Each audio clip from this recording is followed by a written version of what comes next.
बात उस बड़ी खबर की जिस पर दिन भर हमारी नजर रही है, वो है कोयला घोटाले पर सीबीआई की स्टेटस रिपोर्ट। सीबीआई ने नया हलफनामा सुप्रीम कोर्ट में दिया है। हलफनामे में सीबीआई ने जो लिखा है उसके मुताबिक आवंटन नियमों में खासी खामियां थी।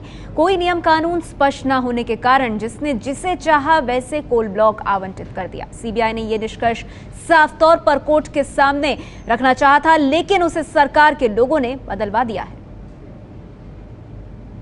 आपको तो सीबीआई को क्रेडिट देना चाहिए कि उन्होंने ऐसा एफिडेविट फाइल किया जिसमें गवर्नमेंट की धज्जियां उड़ गई। एक तरफ पारा चढ़ रहा है तो दूसरी तरफ एसी में बैठने वाली सरकार के पसीने छूट रहे हैं। सीबीआई ने काम ही ऐसा कर दिया है कि सरकार को ना तो अब उगलते बन रहा है और ना ही निगलते। एक हफ्ता भी नहीं बीता जब सीबीआई निदेशक ने कहा था कि वो तो सरकार का हिस्सा है। मैं सरकार का एक अंग हूँ, मैं कोई स्वायत्त संगठन नहीं हूँ और मैंने किसी बाहरी व्यक्ति को नहीं दिखलाया है, देश के कानून मंत्री को दिखलाया है। लेकिन दो हलफनामों के दरमियान बहुत कुछ बदल गया। अब 9 पन्नों के हलफनामे के मुताबिक सरकार के मंत्री और अफसरों ने स्टेटस रिपोर्ट में बदलाव कराए। 4 बदलावों का जिक्र हलफनामे में किया गया है।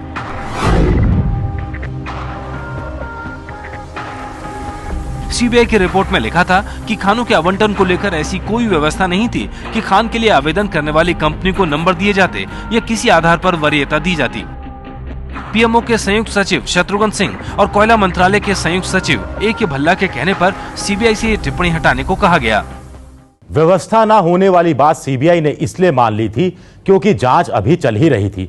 इसलिए यह माना गया कि आगे की गहराई के साथ हो रही जांच और अधिक स्पष्टीकरण के बाद भी अगर यह बात सामने आती है तो उसे अंतिम निष्कर्ष के तौर पर बाद में शामिल किया जा सकता है। सूत्रों का कहना है कि वेटेज या पॉइंट देने के लिए कोई सिस्टम ना होने के कारण किसी कंपनी को यह कहकर कोल ब्लॉक दे दिया गया कि उसकी नेटवर्थिंग बहुत अच्छी है, जबकि किसी कंपनी की नेटवर्थिंग अच्छी होने के बावजूद उसे इसलिए नहीं दिया गया कि स्टेट सरकार ने उसकी सिफारिश नहीं की है, जबकि दूसरे मामले में कंपनी की नेटवर्थ अच्छी नहीं थी लेकिन राज्य सरकार ने उसकी सिफारिश की थी।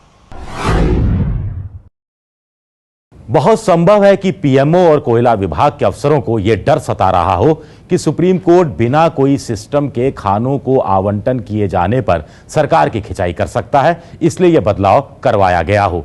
आखिर उस समय प्रधानमंत्री के पास ही कोयला विभाग था, लिहाजा कोर्ट अगर ऐसी कोई टिप्पणी करता तो इसके छींटे पीएम की तरफ भी पड़ते।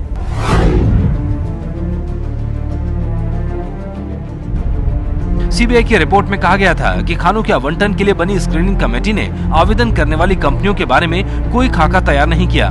कानून मंत्री अश्विनी कुमार के कहने पर टिप्पणी हटाने को कहा गया क्योंकि सीबीआई का ये शुरुआती निष्कर्ष था और जांच चल रही थी, लिहाजा अंतिम नतीजे पर पहुंचने तक इसे हटाया गया। सीबीआई सूत्रों का कहना है कि स्क्रीनिंग कमेटी का एक काम होता है कि वो नियमों के हिसाब से एक चार्ट तैयार करे और जो कंपनी उसके सामने आए उसे चार्ट के हिसाब से देखे कि वो नियमों पर खरी उतरती है नहीं। इस लापरवाही का अंजाम यह हुआ कि 3 महीने पहले बनी कंपनी को कोल ब्लॉक आवंटित हो गया, जबकि 5 साल पहले बनी कंपनी दौड़ में पीछे रह गई। वैसे हकीकत तो यही है कि कोयला घोटाले पर संसदीय समिति ने भी कहा था कि अंधा बांटे रेवड़ी की तर्ज पर कोयला खानों का आवंटन किया गया। समिति के अध्यक्ष कल्याण बनर्जी ने यहाँ तक कहा था कि कोयला मंत्रालय के पास बहुत सी कंपनियों का डाटा तक नहीं है। The committee are also surprised to note that between 1993 to 2004, no data was maintained by the ministry regarding number of applications received by the Ministry of Coal, and only the minutes of the screening committee held to consider and reject the application of a particular company were made available to them. CBI की report में कहा गया था कि खानों के आवंटन की वैधता को लेकर आगे जांच किए जाने की गुंजाइश बनती है। कानून मंत्री अश्विनी कुमार के कहने पर यह वाक्य हटाने को कहा गया। सीबीआई ने बदलाव इसलिए स्वीकार किया क्योंकि अभी कानून में संशोधन की प्रक्रिया जारी है। कानून मंत्रालय को डर रहा हो कि सुप्रीम कोर्ट सवाल उठा सकता है कि कानून में संशोधन करने में देरी क्यों और कहां हो रही है। संशोधन की प्रक्रिया पूरी होने तक आवंटन का काम क्या रोका नहीं जा सकता था? इससे सरकार की किरकिरी होती और विपक्ष को सरकार पर हमले करने का मौका मिलता। सीबीआई की रिपोर्ट में जोड़ा गया कि खानों के आवंटन के लिए स्वीकृत दिशा निर्देशों का अस्तित्व ही नहीं था। पीएमओ और कोयला मंत्रालय के अफसरों के कहने पर यह बात जोड़ी गई। सीबीआई ने बदलाव इसलिए स्वीकार किया क्योंकि एक तथ्य था। इससे सरकार को राहत मिलती जब स्पष्ट लिखित रूप से किसी तरह के तयशुदा दिशा निर्देश थे ही नहीं, तो फिर कोयला खानों का आवंटन किस आधार पर किया जाता। हलफनामे में कहा गया है कि सुझावों को माने जाने के बाद भी जांच की धार कम नहीं हुई है, जांच की प्रक्रिया पर कोई फर्क नहीं पड़ा है। हलफनामे में ये भी कहा गया है कि ना तो किसी का नाम हटाया गया है और न ही किसी आरोपी को छोड़ा गया है। ऐसे में सवाल उठता है, फिर क्यों बदलावों को स्वीकारा गया? जब तक उसके ओरिजिनल ड्राफ्ट और जो बदलाव होते गए उस ड्राफ्ट में, जो कि सीबीआई के अफसरों के कंप्यूटर में कैद होंगे, वो सारे ना देखे जाएं, तब तक इसका पूरा खुलासा नहीं हो पाएगा कि क्या क्या बदलाव करे गए। और अब सवाल ये उठ रहा है कि ये हलफनामा जो सुप्रीम कोर्ट में दिया गया है, क्या इसके बाद कानून मंत्री की कुर्सी बची रहेगी या फिर जाएगी? हमारे साथ आज की इस चर्चा में सभी खास मेहमान मौजूद हैं। हमारे साथ मौजूद हैं कांग्रेस पार्टी के वरिष्ठ नेता अजीत जोगी जी, साथ ही इस चर्चा में बीजेपी के प्रवक्ता डॉक्टर विजय सोनकर शास्त्री जुड़ गए हैं। हमारे साथ मौजूद हैं वरिष्ठ पत्रकार रशीद किदवई जी और साथ ही मेरे वरिष्ठ सहयोगी विजय विद्रोही भी हमारे साथ मौजूद हैं। आप सबका स्वागत है। अजीत जोगी जी, चर्चा की शुरुआत आपसे करना चाहूंगी। अब तक सरकार बनी हुई है कानून मंत्री अश्विनी कुमार के साथ, लेकिन आज जिस तरह से सीबीआई ने हलफनामा दिया है उसके बाद लग रहा है आपको कि बड़ा मुश्किल होगा अब सरकार के लिए कानून मंत्री की कुर्सी बचा पाना। देखिए, प्रश्न कुर्सी बचाने या नहीं बचाने का नहीं है। प्रश्न ये है कि सीबीआई जांच कर रही है। प्रश्न ये है कि सुप्रीम कोर्ट के सामने मामला लंबित है। अब सुप्रीम कोर्ट एक निष्कर्ष पर पहुंचेगा। जो हलफनामा सीबीआई ने दिया है उसके आधार पर कोई निष्कर्ष निकलेगा। सुप्रीम कोर्ट वो निष्कर्ष सबके सामने लाएगा। तब तक ये कहना कि इनको इस्तीफा देना या उनको इस्तीफा देना, ये बिल्कुल बेमानी। लेकिन अजीत जोगी जी, सुप्रीम कोर्ट तो अपना काम करेगा, लेकिन इस बीच सरकार क्या करेगी? क्योंकि सरकार लगातार कह रही है, अश्विनी कुमार जी का भी जो स्पष्टीकरण आया, उन्होंने कहा कि उन्होंने ऐसा कोई काम नहीं किया जो गलत हो, लेकिन जिस तरह के बदलाव आज हलफनामे के माध्यम से सामने आए हैं वो गंभीर सवाल खड़े करते हैं। देखिए, बदलाव के बाद भी निष्कर्ष में सीबीआई ने अपने हलफनामे में कहा है कि इन बदलाव से हमारी जांच पर कोई असर नहीं पड़ा, पहली बात। और दूसरी बात यह कि इन बदलाव के कारण हमने न किसी को छोड़ा और न किसी को पकड़ा। चलिए, इसी बात को मैं आगे ले जाती हूँ अजीत जी, क्योंकि हमारे साथ डॉक्टर सोनकर शास्त्री भी मौजूद हैं। सोनकर शास्त्री साहब, साफ तौर पर कांग्रेस का कहना है कि सीबीआई ने खुद माना है कि जो बदलाव हुए उनसे जांच प्रक्रिया की जो मूल भावना है उस पर असर नहीं पड़ता है। तो क्या ऐसे में कानून मंत्री के पक्ष में ये बात जाती है? देखिए, जोगी जी तो बहुत समझदार व्यक्ति हैं और भ्रष्टाचार और करप्शन के बारे में उन्हें काफी अनुभव है। वो समझ सकते हैं कि ऐसे केसों में क्या हो सकता है। आज जब सीबीआई का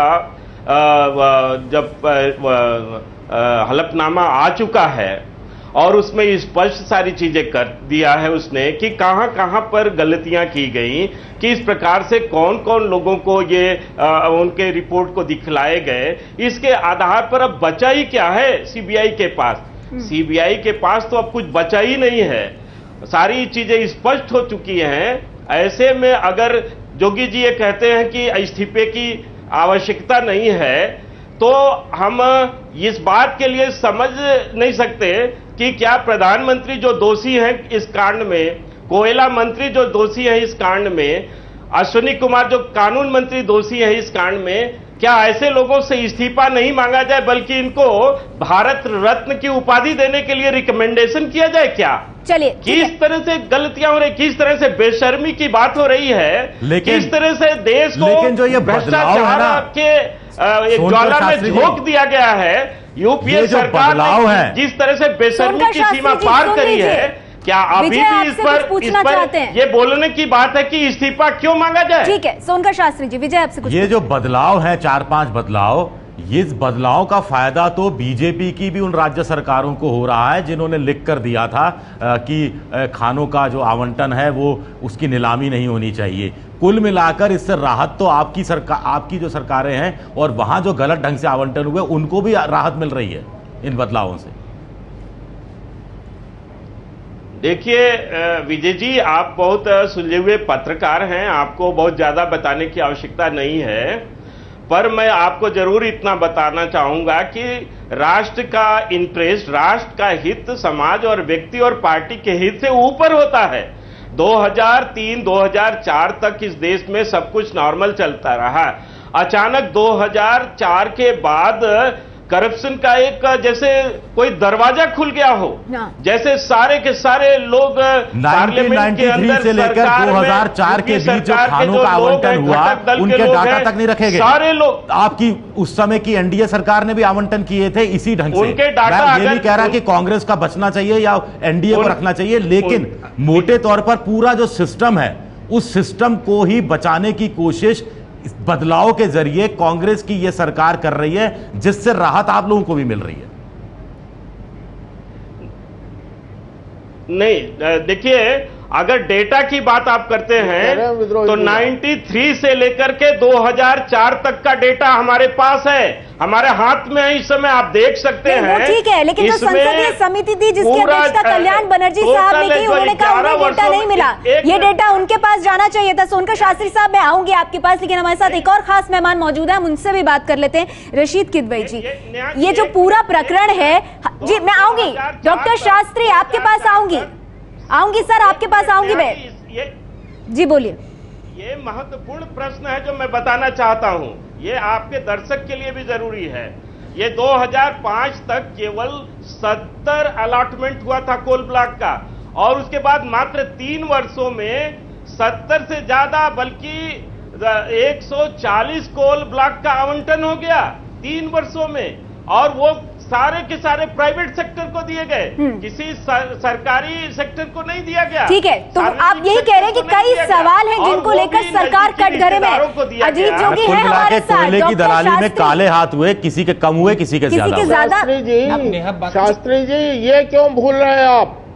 शास्त्री जी ये क्यों भूल रहे हैं कि अगर आप जो आवंटन किए गए उसमें भाजपा की सरकार ने, राज्य की सरकार ने अनुशंसा की, संचेती जी को दिया जाए। ये तो कोल ब्लॉक को आवंटन देने की अनुशंसा रमन सिंह जी ने की ना, और इसलिए संचेती जी को हमारी केंद्र सरकार ने अलॉट किया। तो देखिए, राज्य सरकार ने अलॉट किया और राज्य सरकार ने अनुशंसा की, आपकी भाजपा की सरकार ने अनुशंसा की, उस अनुशंसा पर केंद्र सरकार ने आवंटन किया है। ये कोई और 1993 से लेकर 2004 तक हमारी सरकार ने की है, 1993 से लेकर 2004। अजीत जोगी जी, इसी तरह वो बात अच्छी है विपक्ष को काटने के लिए, लेकिन इससे सरकार के ऊपर जो सवाल उठ रहे हैं उनके जवाब देने से आप बच नहीं सकते। मैं आऊंगी आप दोनों खास मेहमानों के पास। नहीं डॉक्टर शास्त्री, नहीं डॉक्टर शास्त्री, हमारे साथ बाकी मेहमान है सर, हमें उन्हें भी सुनना होगा। रशीद किदवई जी, आपसे जानना चाहूंगी, अभी भी सरकार इस बात को लेकर आगे बढ़ रही है, डिफेंस ये दे रही है सरकार कि सीबीआई की जो मूल भावना थी। एक मिनट अजीत जोगी जी सुन लेते हैं। अजीत जोगी जी को वक्त है हमारे पास, संसद आप लोग चलने नहीं देते, इसलिए चर्चा की जो आदत है वो पूछ लेंगे हम। अभी हमारे साथ वरिष्ठ पत्रकार मौजूद हैं जो कांग्रेस को बहुत अच्छी तरह जानते हैं, हम उनसे बात कर लेते हैं। डॉक्टर शास्त्री सुन लेते हैं सर, औरों को भी सुन लेते हैं, उन्हें भी मौका मिलना चाहिए। रशीद किदवई जी, अभी भी सरकार इस तरह से डिफेंड कर रही है कि सीबीआई का जो पूरी जांच प्रक्रिया है उस पर इन बदलावों का कोई असर नहीं पड़ा, लेकिन ये जो डिफेंस और तर्क है सरकार का, ये क्या आप कमजोर होता हुआ नजर आ रहा है हलफनामे के बाद? जी देखिए नेहा, बात ये है कि जो गलतियां तो सरकार से हुई हैं, गलतियां जानबूझ के कर गई हैं, अनजाने में गई हैं, इसके ऊपर तो सुप्रीम कोर्ट का जो 8 तारीख को टिप्पणी आएगी। बात यह है कि कांग्रेस की जो नैतिकता का, मर्यादा का जो पैमाना था वो बदल रहा है। पहले ये होता था कि अगर कोई गड़बड़ी होती थी कि इससे पहले सुप्रीम कोर्ट कुछ कहे या कोई भी इंस्टीट्यूशन या पवन बंसल साहब का मामला है, उसमें नैतिकता के आधार पर मंत्री जो थे त्यागपत्र दे सकते थे। लेकिन अशोक चव्हाण के इस्तीफे की बात में कांग्रेस जनों को ऐसा महसूस होता है कि इस्तीफे देने से उनको ऊपर कोई इल्जाम भी नहीं लगा और अशोक चव्हाण का इस्तीफा हो गया और कांग्रेस को उससे कोई जो राजनीतिक फायदा होता है वो नहीं। दरअसल तमाम बातें जो है फायदे और नुकसान के उसमें देखी जाती है और जो मर्यादा की, नैतिकता की बात है वो पीछे चली गई है। अब इसके लिए सिर्फ कांग्रेस जिम्मेदार नहीं, पूरा जो है पॉलिटिकल सिस्टम जिम्मेदार है, लेकिन क्योंकि कांग्रेस इस वक्त समय सत्ता में है तो उसको जो है उसकी जिम्मेदारी ज्यादा बनती है। लेकिन आपको लगता है रशीद जी कि जब यह हलफनामा दायर हुआ है उसके बाद जिस तरह से बदलावों की बात सामने आई है, अब मुश्किल है डिफेंड करना कानून मंत्री को, क्योंकि भले ही कांग्रेस कहे ये बदलाव गंभीर नहीं है, लेकिन देखने पे लग रहा है कि बदलाव गंभीर है, इन पर खिंचाई हो सकती है सरकार की। जी नेहा, देखिए सुप्रीम कोर्ट किस तरह का कमेंट करता है, क्या वो पीएमओ को कुछ कहता है, लॉ मिनिस्टर को कहता है, अटॉर्नी जनरल को कहता है, या कुछ बीच का रास्ता निकलता है। देखिए बहुत सी चीजें हमें उसको प्रीजज नहीं, लेकिन सरकार ने जो अपनी तरफ से एक कॉन्शियस फैसला ले लिया है कि वो सुप्रीम कोर्ट के जो कहेगी उसके बाद वो अगला कदम उठाएंगे। और ये एक चीज जो एक नया चीज कांग्रेस पार्टी कर रही है। कांग्रेस का पहले जो था, जी जोगी जी जानते हैं कि कांग्रेस में ये नैतिकता का ये मापदंड नहीं थे और इसमें बदलाव आया। और ये बड़ी हैरानी की भी बात है कि डॉक्टर मनमोहन सिंह और सोनिया गांधी के समय ऐसा हो रहा है। जी विजय, आपको जोड़ना चाहते हैं? देखिए, ये जो बदलाव जो किए गए बड़ी चालाकी से बनाया हुआ पूरा हलफनामा है। 3 बदलाव ये किए जाते हैं जो ये कह रहे थे कि जो खानों का जो आवंटन है उसकी वैधानिकता क्या है, इसकी जांच की गुंजाइश सीबीआई को लगती थी, ये हटा दिया गया। दूसरा, सीबीआई को लगा कि जो खानों का आवंटन किया गया वो उसके लिए जो तौर तरीके अपनाए गए, जो वरीयता और गैर वरीयता वाला नहीं रखा गया, वो सारी लाइनें हटा दी गई। और सरकार ने अपनी तरफ से जोड़ा क्या, अब सरकार ने पीएमओ के अधिकारी और कोयला विभाग के अधिकारियों के कहने पर सीबीआई से यह जुड़वाया कि कोई भी स्पष्ट गाइडलाइन नहीं है कोयला आवंटन को लेकर। यानी इसकी आड़ में अब वो कह सकते हैं क्योंकि कोई भी लिखित में स्पष्ट गाइडलाइन नहीं है, इसलिए जो भी गाइडलाइन अपना ली गई उसे मंजूर किया जाए और उस समय की मौजूदा व्यवस्था के अनुसार उसे स्वीकार किया जाए। तो ये बड़ी चालाकी से तैयार किया गया हलफनामा है जो सबके बचाव का एक रास्ता तैयार करता है। अजीत जोगी जी, तो क्या अब इस वक्त इस तरह की स्थिति बनाने की कोशिश हो रही है कि अब सुप्रीम कोर्ट 8 मई को जो कहे उस पर काफी कुछ निर्भर करेगा? क्योंकि जैसे बात रशीद किदवई जी भी कर रहे हो, लगातार बीजेपी कर रही है कि नैतिकता के आधार पर इस्तीफा होना चाहिए, तो उसे कांग्रेस पार्टी दरकिनार कर रही है। अब सब कुछ सुप्रीम कोर्ट की तरफ से क्या प्रतिक्रिया आती है उस पर निर्भर करेगा। बिल्कुल सही कह रहे हैं रशीद भाई कि अब सुप्रीम कोर्ट के सामने पूरा प्रकरण आ गया। सीबीआई का हलफनामा आया, उसके बाद उन्होंने कहा दूसरा हलफनामा दे दो, वो भी आ गया, सारे तथ्य उनके सामने आ गए, सीबीआई उसकी जांच कर रही है। अब थोड़ा सा इंतजार करिए। नहीं, लेकिन अजीत जी सर, मेरा सवाल ये था कि सुप्रीम कोर्ट तो अपना काम कर रहा है, आप ठीक कह रहे हैं, सीबीआई अपना काम कर रही है, आप ठीक कह रहे हैं, लेकिन सरकार क्या कर रही है? क्योंकि एक के बाद एक हलफनामे जो आ रहे हैं उससे जो कामकाज का तरीका है, सीबीआई को इन्फ्लुएंस करने का तरीका, उस पर सवाल उठ रहे हैं।